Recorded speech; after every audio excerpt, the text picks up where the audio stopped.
This is Beyond the Business. Do you know that there are places in the ocean where life simply stops? No storms, no explosions, no visible disaster. The water looks calm, the surface is alive, but below it, oxygen disappears. Fish leave, bacteria take over, and the system slowly shuts down. Scientists call them dead zones. The ocean experienced them as suffocation. Dead zones did not appear suddenly. They did not emerge with industry, agriculture, or modern pollution alone. They existed long before we had a name for them, and from the geological perspective, the ocean has always been capable of losing oxygen. Sediment records from enclosed and semi enclosed seas show repeated periods of hypoxia and anoxia thousands of years ago.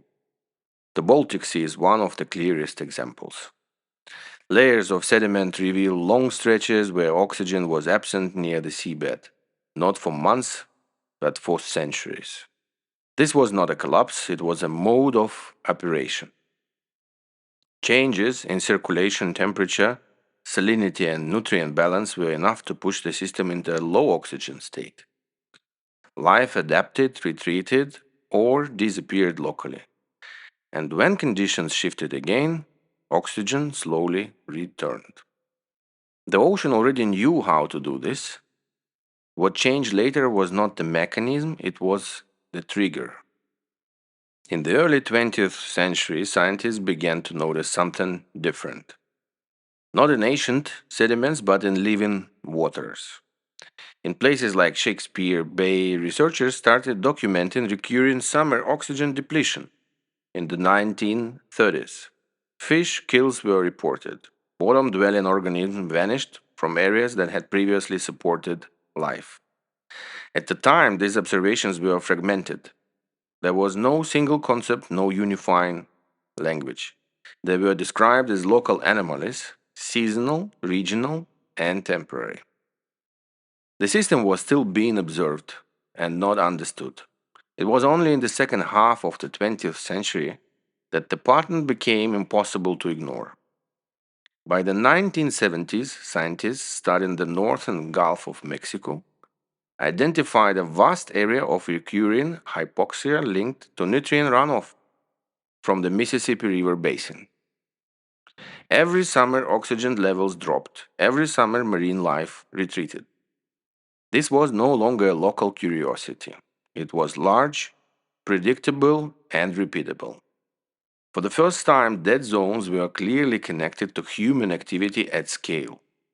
Fertilizers, agriculture, urban wastewater, river systems acting as a conveyor belts from land to sea. The ocean was responding to inputs it had never received in such concentration, such volume, and such regularity. The term dead zone entered broader scientific and public language in the 1980s, not because the phenomenon was new, but because the pattern had become visible enough to demand a name. By then, the shift was already underway. What had once been rare, slow, and driven by natural circulation changes was becoming frequent, seasonal, and geographically expanding. Dead zones began appearing in coastal seas around the world, from the Black Sea to the East China Sea, from the Adriatic to the Gulf of Mexico. The mechanism remained the same. Excess nutrients, fuel, algae blooms, algae die and sink.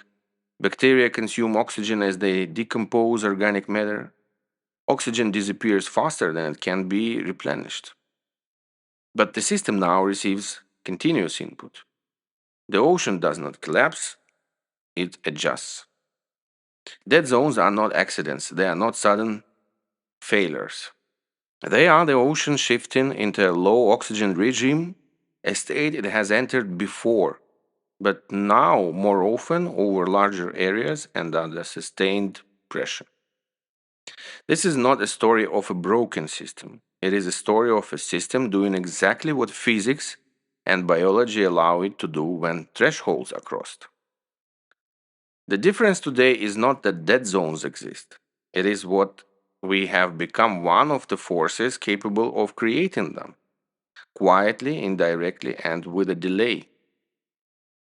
Dead zones don't form suddenly, they are built step by step. It always begins far from the ocean itself, on land. Nutrients enter the system through agriculture, industry, and cities. Nitrogen and phosphorus move into rivers through fertilizers, wastewater, and runoff. Rivers do what they always do, they carry material downstream. They don't filter, they transport. When these nutrients reach coastal waters, they change the balance. The water becomes richer than the ecosystem is designed to handle. Algae blooms expand rapidly, fueled by excess nutrients. From the surface, this often looks like productivity, greener water, more biomass, apparent abundance. But this growth is unstable. When large amounts of organic matter sink towards the seabed, another process takes over. Bacteria begin to decompose what has fallen. This decomposition consumes oxygen. The deeper layers of water lose oxygen faster than it can be replaced from the surface. Stratification, caused by temperature and salinity differences, slows vertical mixing. Warm, lighter water stays on top, cooler, denser water remains below. Oxygen becomes trapped above. Near the bottom, level drops. At first, mobile species leave, fish move away, then the slow organisms are affected, shellfish, worms, bottom-dwelling ecosystems that cannot escape. As oxygen approaches zero, biological processes change. Anaerobic bacteria begin to dominate, and chemical conditions shift. What remains is not empty water, it is water that no longer supports complex life. This state can persist for weeks or months, sometimes longer.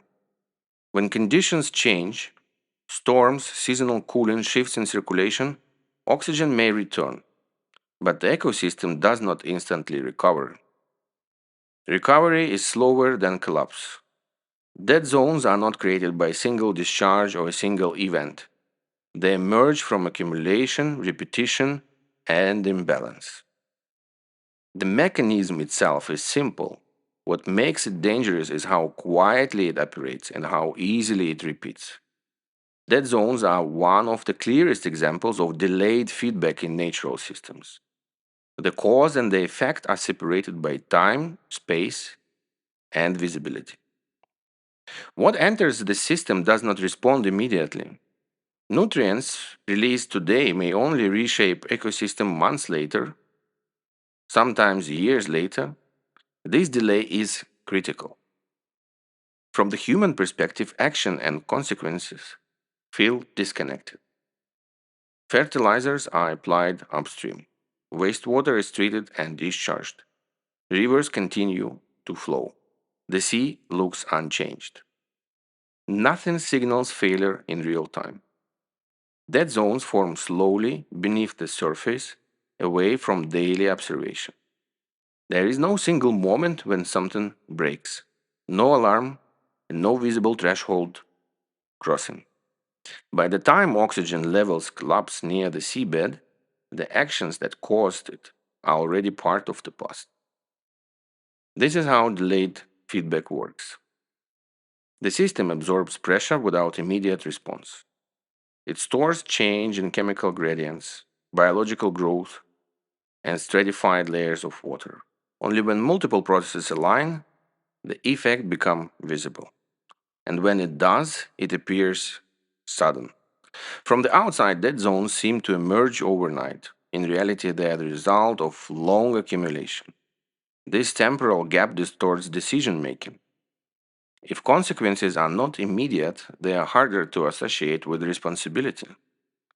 If feedback is slow, systems appear stable even as they move toward a threshold. Dead zones exploit this gap. They grow during periods of apparent normality, they expand while surface conditions remain calm, and they persist even when inputs are reduced because the system has already shifted. By the time monitoring detects the problem, the response is already late. This is not a failure of science, it is a mismatch between how natural systems respond and how human systems expect feedback. We are used to fast signals. Dead zones operate on slow ones. They don't punish behavior, they record it. And by the time the record becomes visible, the system has already changed. Dead zones rarely stay where they begin. At first, the source looks local: a river mouth, a coastal city, an agricultural region upstream. It feels contained. But the ocean does not operate in isolated compartments. Water moves, currents transport nutrients, organic matter, and low oxygen water horizontally and vertically. What enters the system at one point is redistributed across entire regions. When warm fresh water stays near the surface and denser water remains below, vertical mixing slows down. Oxygen struggles to reach deeper layers. Once hypoxia forms near the seabed, it is no longer easily dispersed. Instead of being diluted, it spreads. Seasonal cycles reinforce this process. Each year, nutrients arrive again. Each year, algae blooms return. Oxygen is consumed in roughly the same places and then slightly beyond them. So, dead zones grow not because pollution suddenly increases, but because the system remembers previous stress. Sediments store organic material and nutrients. Even if inputs are reduced, the seabed continues to release what has accumulated, and the system carries its past forward. This is why dead zones often expand gradually year after year, not as a wave, but as a creep. What began as a coastal issue becomes a regional one. What looked like a local problem starts affecting fisheries, ecosystems, and economies far beyond their regional source. The ocean connects what governance separates. Rivers, currents, and circulation don't respect administrative boundaries. They turn localized pressure into distributed impact. Dead zones are not contained by where pollution enters the system. They are shaped by how the ocean moves, stores, and redistributes what it receives. This is why reducing inputs does not immediately shrink them, and why managing them requires understanding the system as a whole, not just the point of entry. Today, dead zones are no longer isolated events, they form a global pattern. More than 400 coastal hypoxic zones have been identified worldwide, and most of them directly linked to human activity. Some regions stand out not because they are unique, but because they show the mechanism at full scale. The northern Gulf of Mexico is one of the largest and most persistent dead zones on the planet. Every summer, nutrient runoff from the Mississippi River basin fuels massive algae blooms. When they collapse, oxygen levels near the seabed fall sharply across thousands of square kilometers. This is not a random event, it follows the agricultural calendar inland. In the Baltic Sea, hypoxia has become a semi permanent condition in deep basins. Restricted water exchange combined with nutrients inputs from multiple countries has created one of the largest human induced low oxygen areas in the world. Here, dead zones don't disappear between seasons, they linger. In the Black Sea, large scale eutrophication in the late 20th century led to widespread oxygen depletion and ecosystems collapse. Although nutrient inputs were later reduced, recovery has been partial and uneven. The system changed faster than it could heal. Along the coast of China, particularly in the East China Sea, rapid industrialization, urban growth, and river discharge have driven recurring hypoxia. These zones expand and contract seasonally, but their overall footprint continues to grow. In many cases, the pattern is the same.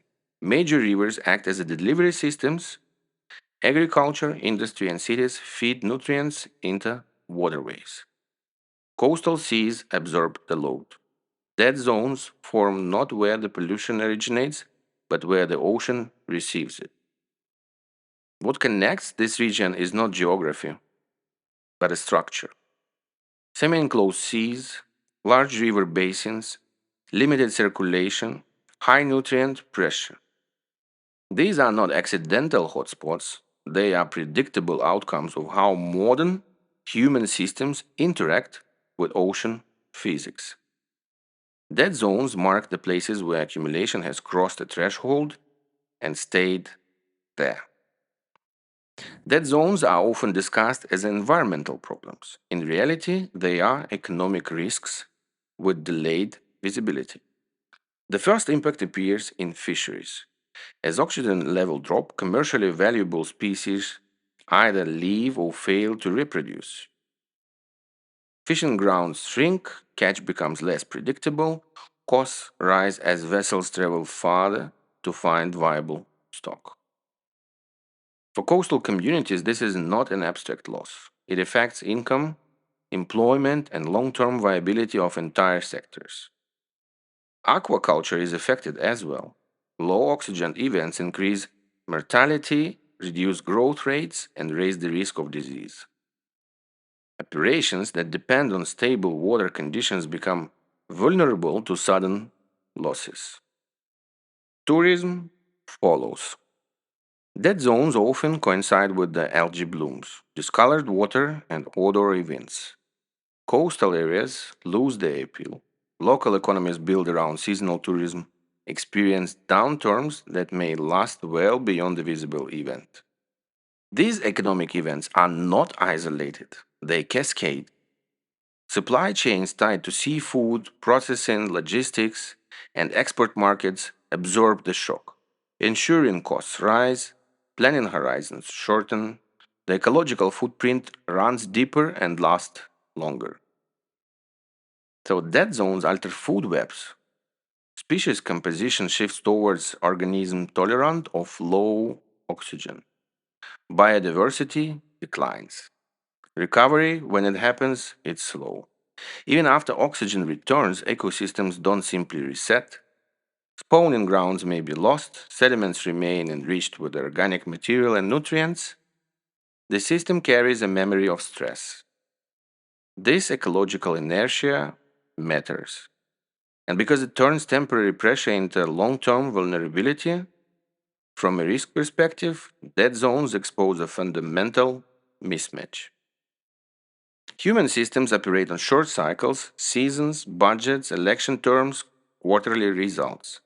The ocean responds on longer timelines. Dead zones sit exactly in this gap. They develop quietly, they persist beyond the event that triggered them, and they resist rapid intervention. This makes them difficult to manage with the reactive tools. Monitoring detects them, regulation reacts to them, but neither addresses the accumulation that creates them. The risk is not sudden collapse, it is a gradual loss of resilience. Fisheries become fragile, coastal economies lose redundancy, ecosystems shift into states that are harder to reverse. Dead zones don't signal crisis in a dramatic way, they signal that a system is becoming less flexible, less productive, and more exposed to future shocks. And by the time these signals are clear, the cost of response is already higher than the cost of prevention.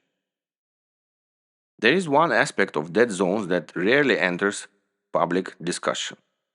They are difficult to manage not because we don't understand them, but because they don't fit the way decisions are made. Dead zones don't align with the political cycles, they don't show clear borders on dashboards, they don't respond quickly to interventions. They expand slowly, season after season, while surface conditions appear normal. By the time they become visible enough to trigger action, the processes that created them are already embedded in the system. And this creates a blind spot. Monitoring increases, reports multiply, but action remains reactive because prevention requires forecasting, and forecasting requires admitting long term consequences before they become visible. So, dead zones are uncomfortable not because they are complex, but because they expose a mismatch between how natural systems work and how human systems prefer to operate. And as long as this mismatch remains unaddressed, dead zones will continue to grow quietly, measured, mapped, and largely accepted as a seasonal anomalies.